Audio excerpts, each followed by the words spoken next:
Bonjour tout le monde, aujourd'hui nous allons voir comment saisir toujours un PL, mais cette fois-ci à l'aide d'un fichier CSV, c'est-à-dire un fichier au format CSV ou au format TXT téléchargé sur le site du grossiste.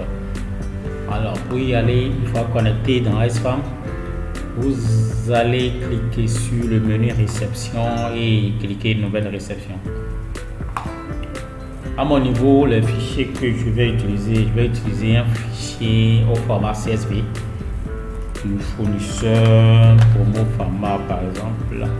Donc vous sélectionnez votre fournisseur et vous mettez le numéro du bon de livraison. Donc je mets test. Je mets par exemple test extranet 1.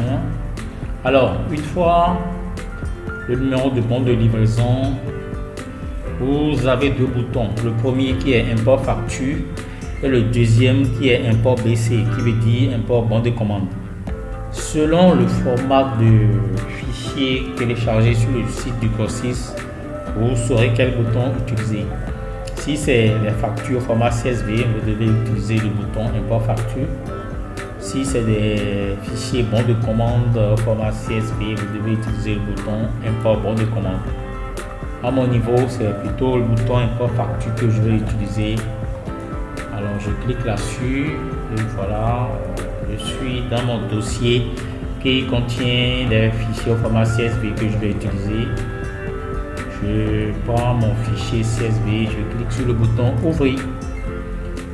Alors voilà les fichiers. Les produits qui sont dans ce fichier s'ajoutent d'eux-mêmes automatiquement.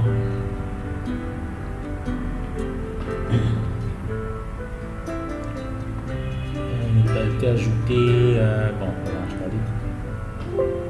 Alors, une fois les fichiers ajoutés, voilà, par exemple, à mon niveau, j'ai ce message qui attire mon attention sur les prix.